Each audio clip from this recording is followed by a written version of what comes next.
नमस्कार दोस्तों।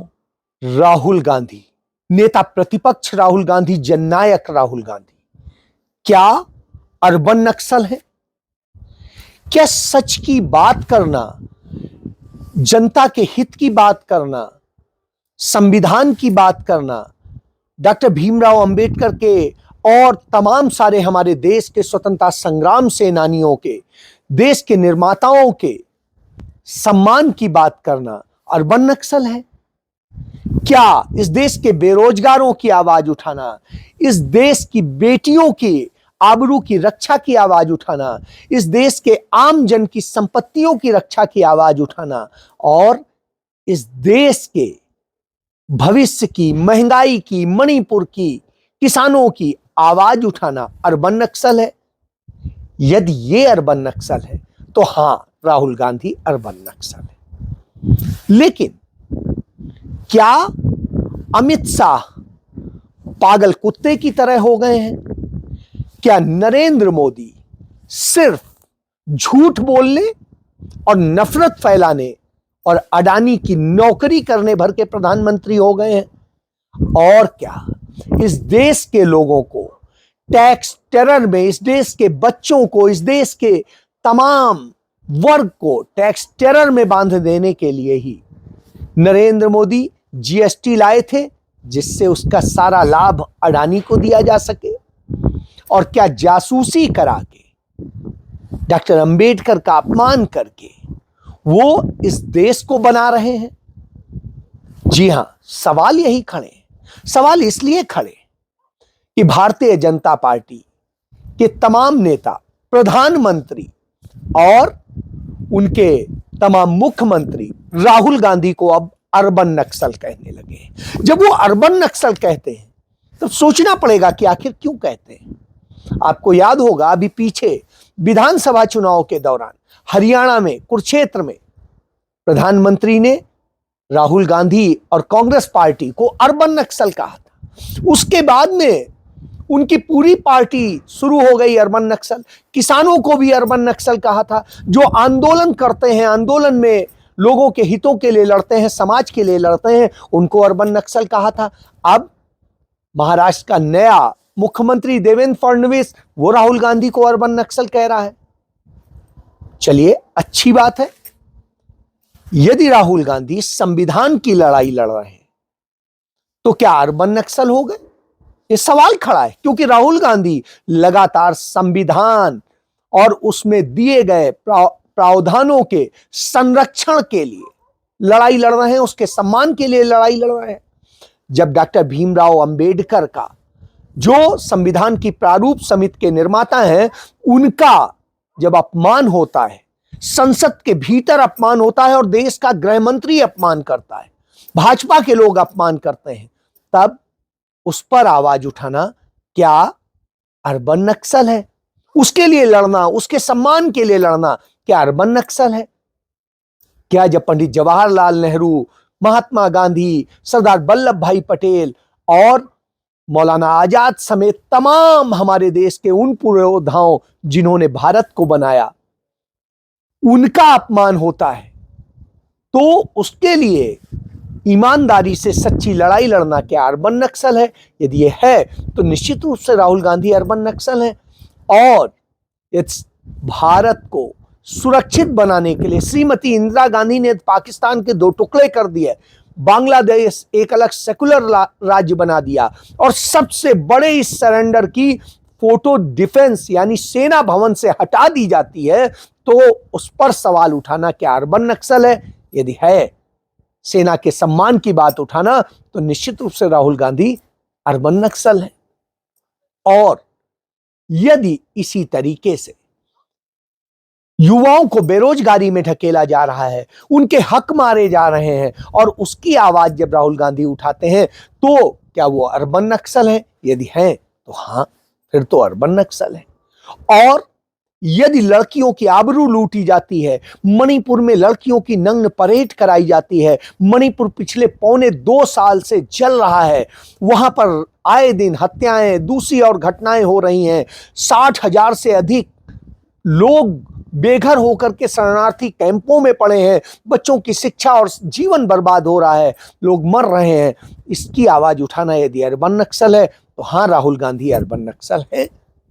और यदि महंगाई में इस देश को थोप दिया गया है, उसे जबरन तमाम पूंजीपतियों का गुलाम बना दिया गया है, देश की सरकार उसकी गुलाम बना दी गई है, उसके मुताबिक, अडानी अंबानी के मुताबिक इस देश की तमाम नीति नियम कानून बन रहे हो, तो उस पर आवाज उठाना यदि अर्बन नक्सल है तो हाँ, राहुल गांधी अर्बन नक्सल है।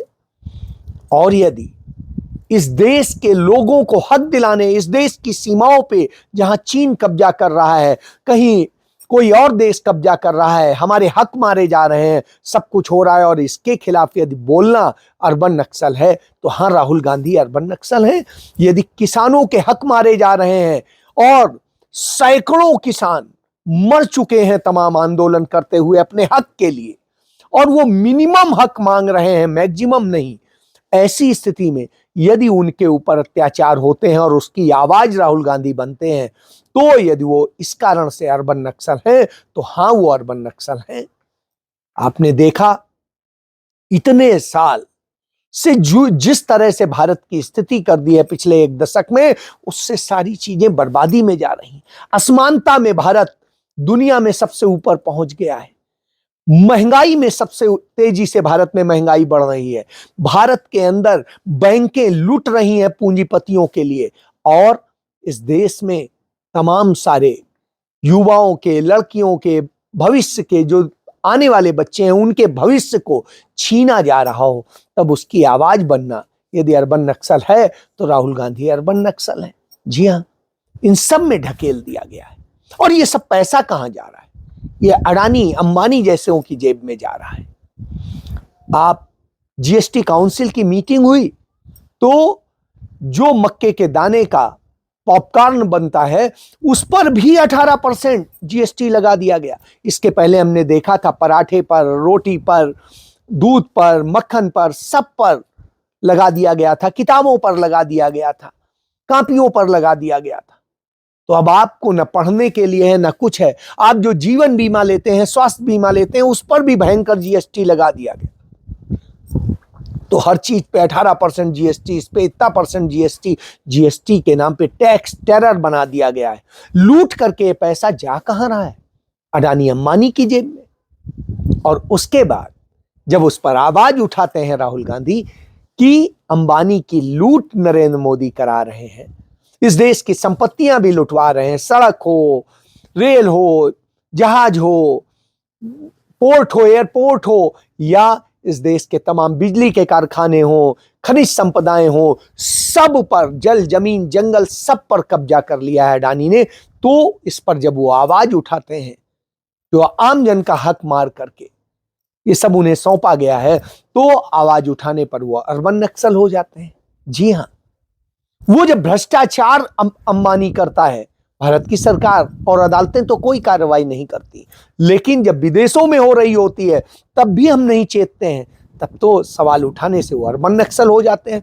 जब पेगासस के जरिए जासूसी कराई जाती है इस देश के लोगों की, इस देश के तमाम बुद्धिजीवियों की, तमाम पत्रकारों की, तमाम राजनेताओं की, और ऐसी स्थिति में जब राहुल गांधी आवाज उठाते हैं तो अर्बन नक्सल हो जाते हैं। जबकि अमेरिका की कैलिफोर्निया की अदालत इस मामले में दोषी पाती और कहती है कि इजराइल इस तरह से जासूसी कराता है, आपके मोबाइल में, दूसरे और जगह, लैपटॉप में, सब जगह मालवेयर के जरिए पेगासस उसने प्लांट कर दिया।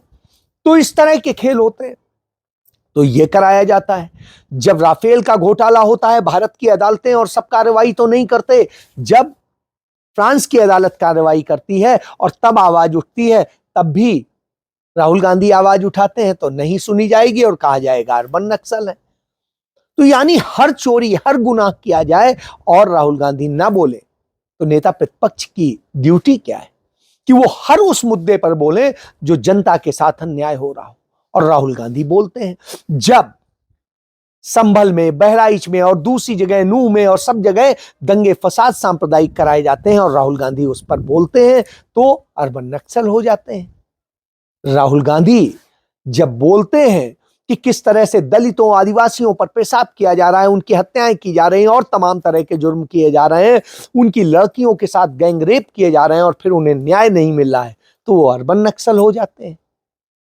और अमित शाह डॉक्टर भीमराव अंबेडकर का संसद के भीतर अपमान करते हैं, उनकी पार्टी के लोग अपमान करते हैं और कहते हैं संविधान बदल दें और दूसरी चीजें करने की कोशिश करते हैं, और जब ये नहीं कर पाते तो उनका फ्रस्ट्रेशन फूटता है, तब उन्हें कोई नहीं कहता कि यह बुरा है, गलत है, और तब राहुल गांधी बोलते हैं तो अर्बन नक्सल हो जाते हैं।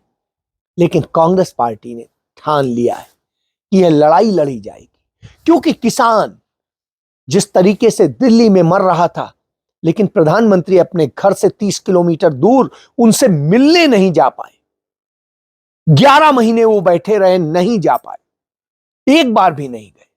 वो 200 किलोमीटर की दूरी पर जब पंजाब हरियाणा की सीमा पर किसान बैठे हुए हैं पिछले 1 साल से, वहां पर नहीं जा पाए। जो किसान नेता डल्लेवाल पिछले 25 दिनों से भूख हड़ताल पे है, मरणासन है, जिसको लेके सुप्रीम कोर्ट तक चिंता जता रहा है, लेकिन प्रधानमंत्री को सुध नहीं है, न खुद गए, न अपने किसी मंत्री को भेजा, न सेक्रेटरी को भेजा, ना पंजाब का मुख्यमंत्री भगवंत मान उनसे मिलने गया और ना उन्हें कोई वो दिया, मदद दी। उधर आप देखिए मणिपुर जल रहा है, भारत का हिस्सा है, वहां प्रधानमंत्री नहीं जा रहा है, पौने 2 साल से जल रहा है, वहां लड़कियों की नंग परेड निकाली जा रही, हत्याएं हो रही हैं, 60,000 से अधिक लोग बेघर हुए पड़े हैं, सब कुछ हो रहा है, लेकिन प्रधानमंत्री नहीं जाता है और उसको कुछ नहीं कहेगा। लेकिन कुवैत पहुंच के कहेगा 40 साल में यहां किसी ने सुध नहीं ली, कोई 4 घंटे की यात्रा करके नहीं आया और खुद वहां पहुंचता है।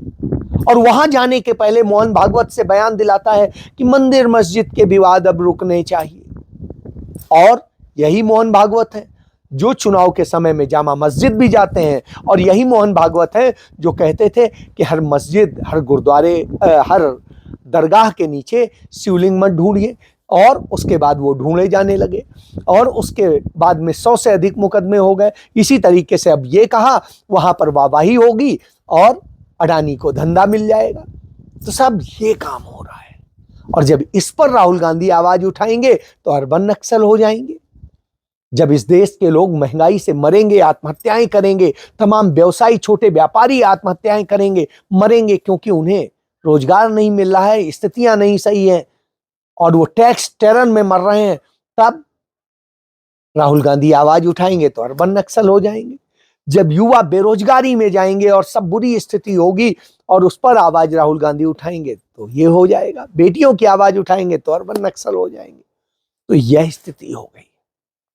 इस देश का प्रधानमंत्री इतना डरपोक हो गया है कि जब संसद भवन के भीतर राहुल गांधी और पूरी कांग्रेस डॉक्टर भीमराव अंबेडकर के अपमान के खिलाफ, अडानी की लूट के खिलाफ, मणिपुर में होती तमाम घटनाओं के खिलाफ और महंगाई, बेरोजगारी और संभल जैसी घटनाओं के खिलाफ जब आवाज उठाएंगे, प्रदर्शन करेंगे, तो उनके साथ धक्का मुक्की होगी, तमाम अपमानजनक बातें बोली जाएंगी, लेकिन एफआईआर उल्टा राहुल गांधी के खिलाफ दर्ज की जाएगी, जबकि उसका कोई सबूत मौजूद नहीं है। लेकिन जिसका सबूत मौजूद है कि राहुल गांधी के साथ बदतमीजी की गई, उसके सबूत मौजूद है कि कैसे 83 साल के दलित नेता मल्लिकार्जुन खड़गे के साथ बदतमीजी की गई, उन्हें गिरा दिया गया, तो उस पर कोई एफआईआर दर्ज नहीं होगी। तो इससे आप समझ लीजिए कौन है नक्सल, कौन है फांसीवादी, कौन है जनता का असली नुमाइंदा, यह बात सामने आ रही है। इसीलिए कांग्रेस पार्टी ने आज से पूरे देश के 150 जिलों में अपने राष्ट्रीय नेताओं के जरिए प्रेस कॉन्फ्रेंस करके सच्चाई बताने का काम किया। और अब वो डॉक्टर भीमराव अंबेडकर और संविधान को लेकर के पूरे देश में आंदोलन चला रही है, और यह आंदोलन का आगाज हो चुका है। उससे भारतीय जनता पार्टी, आरएसएस घबरा गए हैं, तो उलजलूल घटनाएं कर रहे हैं। राहुल गांधी के खिलाफ साजिशें रची जा रही हैं, उनकी हत्या तक की साजिश रची जा रही है। और जब यह स्थिति हो तब राहुल गांधी फिर भी बगैर डरे डटे हुए हैं, लड़ रहे हैं। और यह लड़ाई आगे बढ़ने जा रही है बेलगामी में, जहां पर 100 साल पहले महात्मा गांधी कांग्रेस के राष्ट्रीय अध्यक्ष बने थे। वहीं से अब यह लड़ाई का आगाज लंबा होगा, लंबी लड़ाई लड़ी जाएगी, मुद्दों की लड़ाई लड़ी जाएगी जनता के। इसलिए मोदी और उनका पूरा गैंग घबरा गया है। अमित शाह पागल हो गया है। यही बात तो मल्लिकार्जुन खड़गे के बेटे प्रियंक खड़गे ने कहा कि अमित शाह को पागल कुत्ते ने काट लिया है, वैसे वो पागल हो गया है और इसलिए उल जलूल की बातें कर रहा है। और उधर राहुल गांधी संघर्ष की मुद्रा में जननायक बनकर जनता के लिए लड़ने को तैयार है और लड़ रहे हैं। जय